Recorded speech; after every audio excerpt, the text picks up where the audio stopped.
Officers coaching academy के YouTube channel में आपका बहुत बहुत स्वागत है। आज की क्लास में जो हम बात करने जा रहे हैं वो बात करेंगे हम भारत का संवैधानिक विकास। भारत का संविधान किस तरीके से बना था, कौन कौन सी घटनाएं हुई थी जब ये भारत का संविधान बना। आपको पता है कि जिस टाइम पीरियड में हमें संविधान बन रहा था या संविधान बनाने का जो प्रोसेस चल रहा था, उस टाइम पीरियड में ब्रिटिशर्स लोग यहाँ पे रूल कर रहे थे।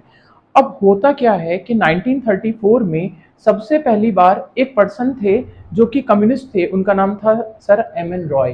1934 में जो एम एन रॉय थे, उन्होंने पहली बार कॉन्स्टिट्यूशन की डिमांड करी थी कि भारत के लिए एक संविधान होना चाहिए। राइट, मैं लिख देता हूँ यहाँ पर। 1934 में सबसे पहले जो डिमांड करी थी वो करी थी पर्सन थे जिनका नाम था एम एन रॉय। इन्होंने सबसे पहले जो था कॉन्स्टिट्यूशन की डिमांड करी। 1935 में भारतीय राष्ट्रीय कांग्रेस ने आईएनसी इंडियन नेशनल कांग्रेस, इन्होंने ऑफिशियली एक्सेप्ट कर लिया कि हाँ जी एक कॉन्स्टिट्यूशन बनेगा। अब कॉन्स्टिट्यूशन बनेगा कैसे, क्या प्रोसेस होगा, तो 1938 में जवाहरलाल नेहरू ने क्या कहा कि ये जो होगा वयस्क मताधिकार पर होगा। वयस्क मताधिकार, वयस्क मताधिकार क्या होता है? वयस्क मताधिकार का मतलब है कि हर पर्सन को वोट देने का अधिकार होता है। पहले जो था वोट देने की जो आयु सीमा थी वो थी 21 वर्ष। बाद में 61वां संविधान संशोधन हुआ जो कि 1989 में हुआ था, 1989 में। उसके बाद में इसको घटा करके 18 वर्ष कर दिया गया। तो इन्होंने कहा कि वयस्क मताधिकार पर होगा। अब इस बात को ब्रिटिशर्स ने एक्सेप्ट किया। उन्होंने कहा 1942 में और 1940 में उन्होंने इस बात को एक्सेप्ट कर लिया। इसको जाना जाता है अगस्त प्रस्ताव के नाम से। अगस्त प्रस्ताव के नाम से इसको जाना जाता है। इस बात को एक्सेप्ट कर लिया गया। उसके बाद क्या हुआ कि 1942 में एक मिशन आया इंडिया के अंदर, जो जिसके जो हेड थे उनका नाम था Stafford Cripps. Stafford Cripps Stafford Cripps जो थे, उनके थ्रू एक मिशन आया इंडिया में और कॉन्स्टिट्यूशन बनाने की बात की। लेकिन प्रॉब्लम क्या हुई कि यहाँ पर जो मुस्लिम लीग थी, मुस्लिम लीग इस बात पे अड़ गई कि हमको जो ना एक संविधान सभा नहीं चाहिए, दो संविधान सभा चाहिए। एक संविधान जो है वो पाकिस्तान के लिए होगा, एक हिंदुस्तान के लिए होगा। तो फाइनली ये वार्ता जो थी वो फेल हो गई। अब क्या हुआ कि 1946 में एक मिशन आया, एक जिसको बोला जाता है cabinet mission plan. Cabinet mission plan जो था 1946 में आया था, कैबिनेट मिशन प्लान। अब इस कैबिनेट मिशन प्लान में 1946, वैसे तो आप लोगों के पास बुक होगी, बुक से आप आराम से देख सकते हैं, लेकिन जो नोट्स हैं, जो इंपॉर्टेंट चीजें हैं वो मैं यहाँ पर लिख देता हूँ। 1946 में जो आया था cabinet mission plan, cabinet mission plan India के अंदर आया, कैबिनेट मिशन प्लान। अब इस मिशन प्लान में जो कैबिनेट था, इसमें जो थे वो 3 मेंबर थे। 3 मेंबर के मैं नाम लिख रहा हूँ। पहला मेंबर थे जिनका नाम था sir Stafford Cripps, same member थे। दूसरे पर्सन थे जिनका नाम था एवी अलेक्जेंडर। दूसरे पर्सन थे जिनका नाम था एवी अलेक्जेंडर, एवी अलेक्जेंडर। और तीसरे पर्सन थे जिनका नाम था, यहाँ पर लिख देता हूँ साइड में, इनका नाम था पैथिक लॉरेंस, पैथिक लॉरेंस। इनकी लीडरशिप में, स्टैफर्ड क्रिप्स की लीडरशिप में ये सब आया cabinet mission plan. Cabinet mission plan का काम क्या था कि भारत को एक संविधान बनवाना है, संविधान तैयार कराना है। राइट, अब ये बात हो गई। अब संविधान बनेगा कैसे? तो संविधान बनाने के लिए हमको क्या चाहिए थी? एक संविधान सभा। संविधान सभा में जो मेंबर थे, अब इन्होंने कहा था कि व्यस्क मताधिकार पे हुआ था। हालांकि जो संविधान सभा बनी थी वो व्यस्क मताधिकार पर नहीं थी, वो अप्रत्यक्ष रूप से निर्वाचित थे। अब टोटल नंबर ऑफ सीट्स की अगर बात करते हैं तो यहाँ पर जो टोटल नंबर ऑफ सीट्स थी, तो यहाँ जो सीट्स दी गई हैं वो दी गई हैं, टोटल नंबर ऑफ सीट्स थी 389। 389 सीट्स कैसी थी? तो 289, 289 सीट और 93 सीट, इनमें ये पर्टिकुलर डिवाइडेड था। ये 289 सीट किसको दी गई थी? तो ये दी गई थी ब्रिटिश प्रांत, ब्रिटिश प्रांत, ब्रिटिश प्रांत मतलब जहां पर ब्रिटिशर्स लोगों का रूलिंग हो रहा था, वहां से 289 मेंबर का जो था sorry 296, sorry 296, 63998 carry 1 2 3, right. 296 British प्रांत को दी गई थी और 93 सीट किसको दी गई थी? तो 93 सीट दी गई थी देसी रियासत, देसी रियासत जिसको हम बोलते हैं प्रिंसली स्टेट जहां पर जो थे ये लोकल राजा और महाराजा लोग यहाँ पर रूल कर रहे थे। अब क्या हुआ, अप्रत्यक्ष रूप से निर्वाचित हुई। हालांकि हम ये नहीं कह सकते कि ये व्यस्क मताधिकार पे थी, क्योंकि अप्रत्यक्ष रूप से थी, व्यस्क मताधिकार पे तो थी नहीं। आप लोग इसका स्क्रीनशॉट ले लेना, मैं आगे इसको जो ना आगे इसको रफ कर देता हूं। व्यस्क मताधिकार पे तो नहीं थी। अब ये सीट का जो इलेक्शन था वो कैसे हुआ था, तो इसके बारे में हम बात कर लेते हैं। टोटल यहाँ पर 389 सीट्स का होना था, लेकिन होता क्या है यहाँ पर कि प्रत्येक 10 लाख लोगों पर 10 लाख लोगों पर एक सीट दे दी गई। यहाँ पर एक सीट 10 लाख लोगों पर एक सीट दे दी गई। इस तरीके से ये लोग निर्वाचित हुए थे। कहां से हुए थे, तो विभिन्न विधानसभाओं से ये लोग जो थे वो निर्वाचित हुए। और निर्वाचित होने के बाद कहां पहुंचे, निर्वाचित होने के बाद पहुंचे ये एक संविधान सभा के रूप में। संविधान सभा जो थी वो बन गई। हालांकि ये कोई प्रत्यक्ष मताधिकार पे नहीं था, ये अप्रत्यक्ष था। इसको मैं यहाँ लिख देता हूँ, अप्रत्यक्ष रूप से इनको चुना गया था। और अप्रत्यक्ष रूप से चुने जाने के बाद इन लोगों को संविधान सभा में जगह मिल गई। अब क्या हुआ कि संविधान सभा की जो पहली बैठक है वो हुई है 9 दिसंबर 1946 को। 9 दिसंबर 1946 को संविधान सभा की पहली बैठक हुई। पहली बैठक होने के बाद 13 दिसंबर 1946 को 13 दिसंबर 1946 को एक प्रस्ताव पेश किया गया, जिसको पंडित जवाहरलाल नेहरू ने पेश किया था, जिसको बोलते हैं हम ऑब्जेक्टिव रिजोल्यूशन।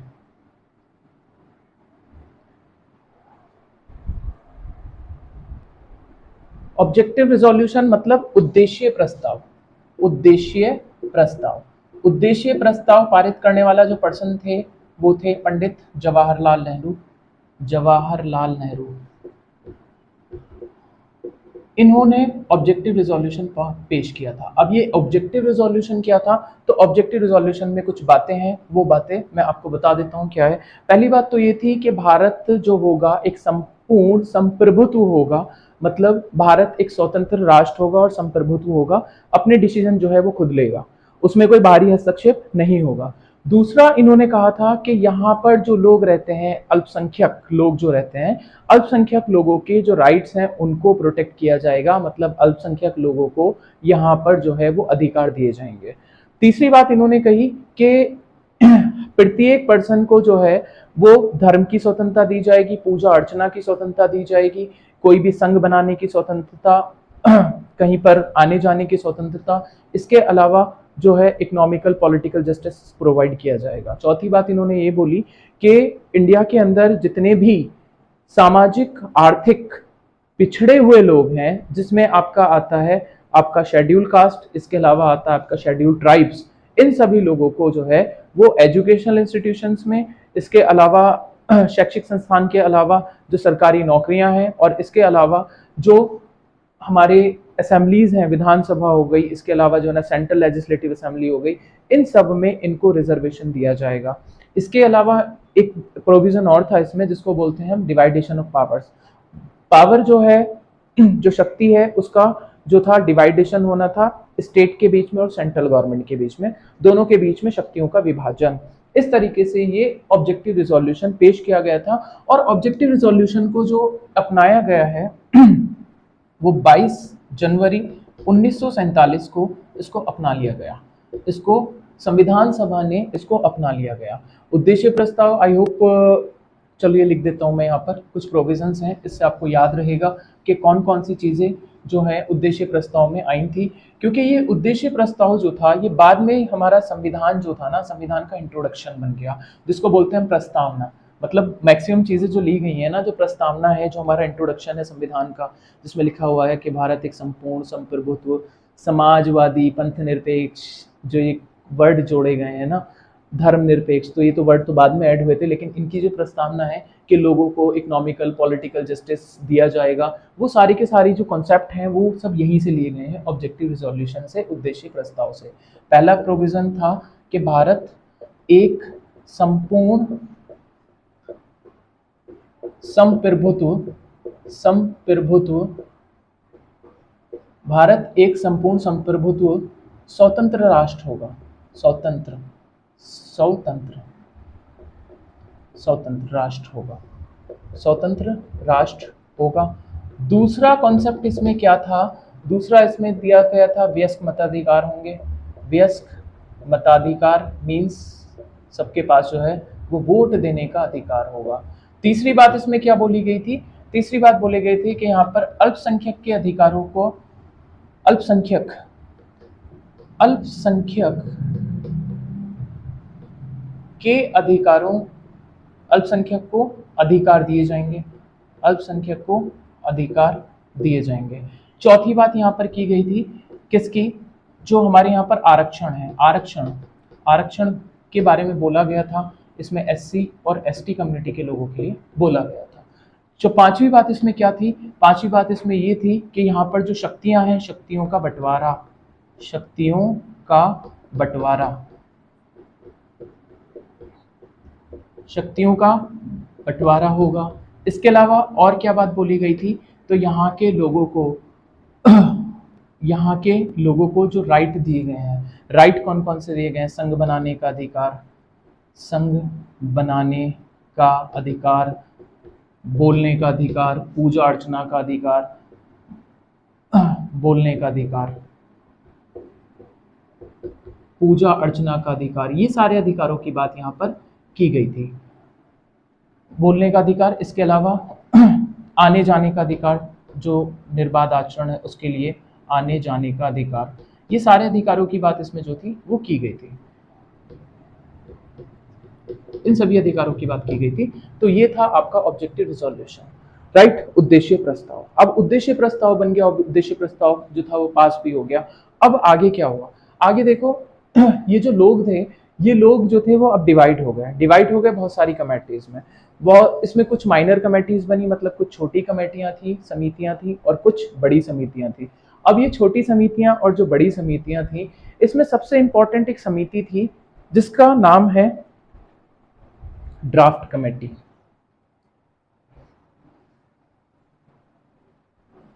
ड्राफ्ट कमेटी बहुत इंपॉर्टेंट थी। ड्राफ्ट कमेटी बहुत इंपॉर्टेंट क्यों थी? क्योंकि ड्राफ्ट कमेटी का काम था संविधान को बनाना। अच्छा, सबसे पहले हम इसके जो है ना अध्यक्ष की बात कर लेते हैं कि अध्यक्ष इसके कौन थे।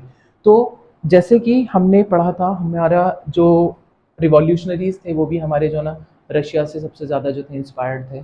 इसके अलावा फ्रेंच रिवॉल्यूशन के बारे में हमने पढ़ रखा है। तो उसमें हमको ये पता चलता है कि जब रशिया में और फ्रांस में जो संविधान बना था, तो लोगों ने अपने यहाँ पर संविधान सभा का जो अध्यक्ष बनाया था ना, वो सबसे ओल्ड पर्सन को बनाया था, ओल्डेस्ट पर्सन को, जो सबसे सीनियर पर्सन था। तो हमारे यहाँ पर उस टाइम पीरियड में एक पर्सन थे जिनका नाम था डॉक्टर सचिन आनंद सिन्हा। सचिन आनंद सिन्हा, सचिन आनंद सिन्हा। इनको जो था क्या बनाया गया? सबसे पहला हमारा अध्यक्ष बनाया गया इनको संविधान सभा का अध्यक्ष। लेकिन ये अध्यक्ष जो थे वो टेम्परेरी थे, परमानेंट नहीं थे, अल्पकालीन। यहाँ लिख सकते हैं हम अल्पकालीन, अल्पकालीन अध्यक्ष थे, परमानेंट अध्यक्ष नहीं थे।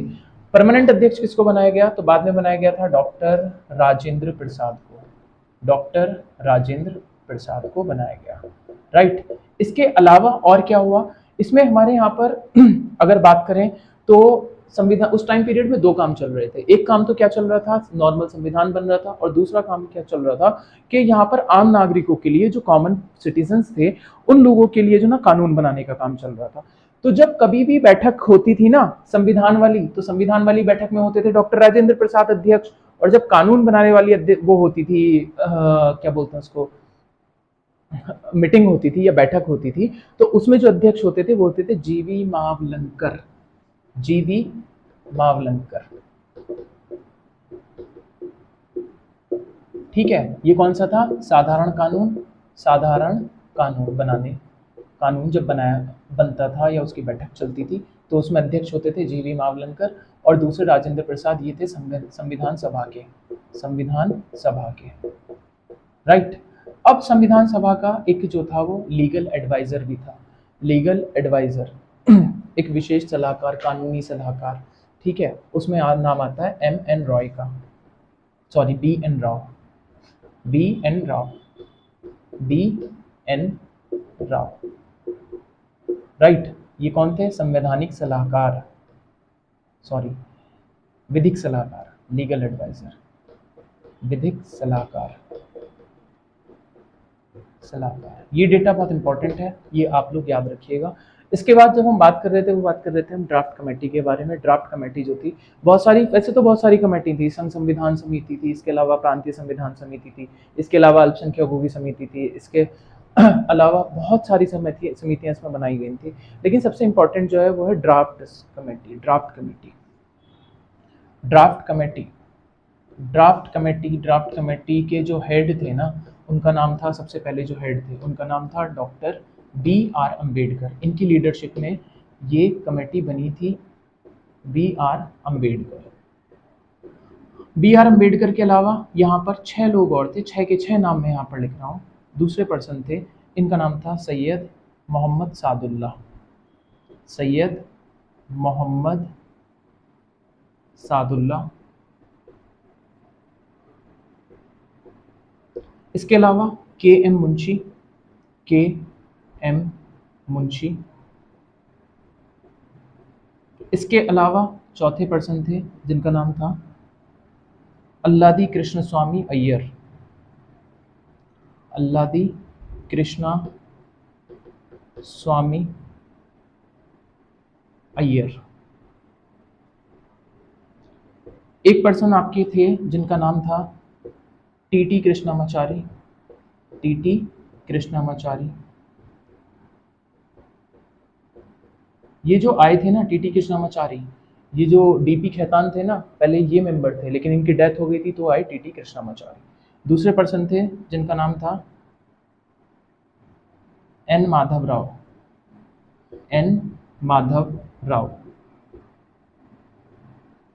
और एक पर्सन थे जिनका नाम था अयंगर, गोपाला स्वामी अयंगर, गोपाला स्वामी अयंगर, राइट। ये सब लोग ड्राफ्ट कमेटी में थे। ड्राफ्ट कमेटी का काम क्या था? संविधान को बनाना। अब देखो, संविधान को बनाने के लिए सबसे पहले तो हम बात करेंगे क्या क्या चीज़ों, संविधान को बनाने के लिए 60 कंट्रीज के संविधान पढ़ा गया, 60 देशों का संविधान की स्टडी की गई। 60 देश के संविधान की स्टडी करने के बाद संविधान तैयार हुआ। संविधान जो तैयार हुआ, एक चीज़ और इसी बीच में क्या हुआ था कि यहाँ पर हमारे यहाँ पार्टीशन की बात हो गई थी। पार्टीशन की बात होने से जो था, संविधान सभा में जो सीट्स थी वो गिर गई थी, और अब सीट्स जो थी 389 की बजाय अब जो नॉर्मल सीट्स थी वो आ गई थी कितनी? 299। इस संविधान सभा में की एक खास बात और थी। खास बात ये थी कि इसका अप्रत्यक्ष जो था वो मतदान नहीं हुआ था, सॉरी प्रत्यक्ष मतदान नहीं हुआ था, अप्रत्यक्ष निर्वाचित ये पूरा का पूरा एक समिति थी, संविधान समिति। लेकिन इसमें क्या था, इसमें एक खास बात ये थी कि जितने भी हमारे यहाँ पर रिप्रेजेंटेशन मौजूद थे, जितने भी कम्युनिटी थी, सबके रिप्रेजेंटेशन यहाँ पर मौजूद थे। फॉर एग्जांपल मुस्लिम कम्युनिटी के मेंबर यहाँ पर थे, हिंदू मेंबर यहाँ पर थे, इसके अलावा जो सिख कम्युनिटी है वहाँ वो लोग भी यहाँ पर मौजूद थे, इसके अलावा महिलाएं भी थी। अगर हम महात्मा गांधी का अपवाद छोड़ दें तो महात्मा गांधी तो इसमें थे नहीं। महात्मा गांधी के अलावा जितनी भी बड़ी हस्तियां, पॉलिटिकल लीडर्स उस टाइम में मौजूद थे, वो सारे के सारे संविधान सभा में थे, राइट। तो अब जो संख्या थी वो कितनी आ गई थी? 299 सदस्य संख्या इनकी आ गई थी। अब 60 कंट्रीज का संविधान जो था वो स्टडी किया गया। स्टडी करने के बाद जो था टोटल इसमें 64 लाख रुपया खर्च हुआ। 2 साल 11 माह 18 दिन में संविधान को अडॉप्ट कर लिया गया। 2 साल 11 माह 18 दिन में संविधान बनकर तैयार हुआ। 26 नवंबर 1949 को संविधान जो था वो हमने अडॉप्ट कर लिया, मतलब उसको अंगीकृत हमने उसको कर लिया 26 नवंबर 1949 में। संविधान जो है हमारा 11 जगह से प्रभावित है, जिसमें 10 तो कंट्री हैं और एक जो है हमारा वो भारत सरकार अधिनियम 1935 है, जो कि एक बहुत बड़ा डॉक्यूमेंट हुआ करता था। तो हम उन सब के बारे में अभी बात करते हैं। कुछ फैक्ट्स हैं, कुछ तारीखें हैं। इसमें मई 1949 में जो था संविधान सभा ने राष्ट्रमंडल की सदस्यता प्राप्त करी थी। 22 जुलाई 1947 को जो हमारा नेशनल फ्लैग है ना, भारतीय झंडा, राष्ट्रीय ध्वज, तो राष्ट्रीय ध्वज को अपनाया गया था। 24 जनवरी 1950 को हमारा राष्ट्रगीत अपनाया गया। 24 जनवरी 1950 को हमारा राष्ट्रगान को अपनाया गया। और 24 जनवरी 1950 को ही डॉक्टर राजेंद्र प्रसाद भारत के प्रथम राष्ट्रपति बने। यहाँ पर अध्यक्ष थे, अब बने भारत के प्रथम राष्ट्रपति। राइट। तो ये कुछ फैक्ट्स हैं, ये मैं लिख देता हूँ। हालांकि ये फैक्ट्स बहुत ज़्यादा इंपॉर्टेंट तो हैं, क्योंकि ये सारी चीज़ें आपको पता होनी चाहिए अगर आप संविधान पढ़ रहे हो तो। संविधान के बारे में आपको ईच एंड एवरीथिंग पता होना चाहिए। संविधान कितनी मेहनत से हमारा भारत का संविधान बना, जो कि इतने बड़े देश का संविधान है। हाँ, एक क्वेश्चन जो था वो बार बार पूछा जाता है कि हमारे भारत का संविधान लिखित संविधान है और बहुत बड़ा संविधान है, वो क्यों है? क्यों? उसके दो रीज़न है। पहला रीज़न तो ये है कि भारत के अंदर सभी समुदाय के लोग रहते हैं, तो सभी समुदाय का संविधान वो है। दूसरी बात, इसका जो जोग्राफिकल एरिया है, जो भौगोलिक इसका क्षेत्रफल है, उस क्षेत्रफल के अकॉर्डिंग इस भारत के संविधान को बनाया गया है। मतलब क्षेत्रफल इतना बड़ा है, तो इतने बड़े देश का संविधान हमारा एक ही है। हमारे यहाँ क्योंकि फेडरलिज्म है, मतलब शक्तियों का बंटवारा है, हमारे यहाँ पर संघीय सिस्टम है। सो क्या है कि हमारा राज्यों का संविधान भी यही है, और जो हमारा कंट्री है इंडिया, भारत, तो भारत का संविधान भी हमारा यही है। तो ये चीज़ आपको ध्यान रखनी है। संविधान के बारे में आगे जब मैं आपको संविधान के टाइप्स बताऊंगा, तब मैं आगे आपको ये सारी चीज़ें डिस्कस करके बताऊंगा।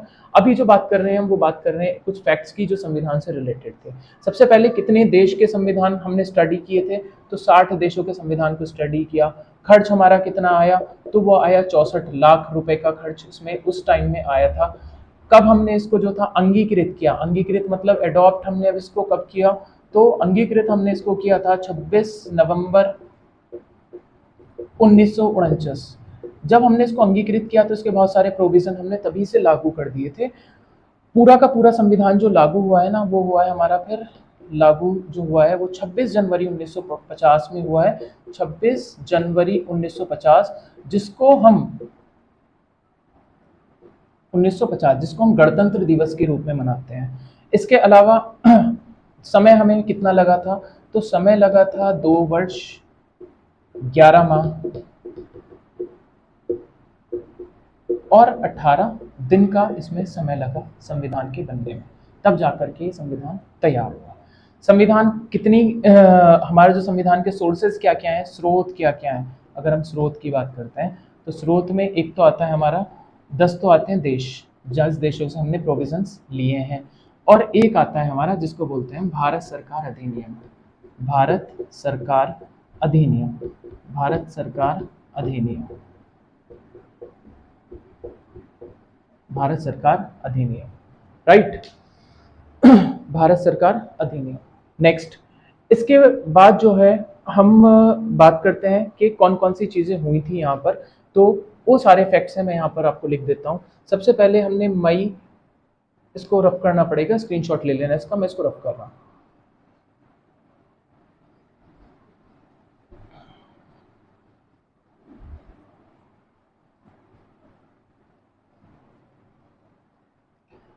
अब इसमें क्या है कि यहाँ पर मई 1949 में राष्ट्रमंडल की हमने सदस्यता ली, राष्ट्रमंडल की सदस्यता ली। इसके अलावा मई 1949, उसके अलावा फिर 22 जुलाई को हम क्या किया गया? राष्ट्र ध्वज को अपनाया गया, राष्ट्र ध्वज को अपनाया गया। 22 जुलाई 1947 को राष्ट्र ध्वज अपनाया गया। उसके अलावा 24 जनवरी 2050, 24 जनवरी 1950, 24 जनवरी 1950, 24 जनवरी 1950 को क्या हुआ? सबसे पहले तो हमने जो था अपना राष्ट्रगान जो है हमारा, राष्ट्रगान, राष्ट्रगीत, और तीसरी बात, हमारे जो प्रथम प्रेसिडेंट थे डॉक्टर राजेंद्र प्रसाद, इनको भारत का पहला राष्ट्रपति बनाया गया, राइट। वीडियो बहुत लंबी हो जाएगी, अभी बहुत सारा कंटेंट है जो इसके बारे में बात करनी है। कौन कौन सी कंट्री से लिया गया, किस किस तरीके से क्या क्या प्रोविज़न थे, जो जो हमने किस कंट्री से क्या प्रोविज़न लिया। तो आई होप आपको वीडियो अच्छा लगा होगा। वीडियो अच्छा लगा हो तो लाइक कीजिएगा, सब्सक्राइब कीजिएगा चैनल को। बाकी इसका पार्ट सेकंड जो है ना दोबारा आएगा, तो पार्ट सेकंड में आपका सारा पूरा पार्ट इसका कवर हो जाएगा। धन्यवाद।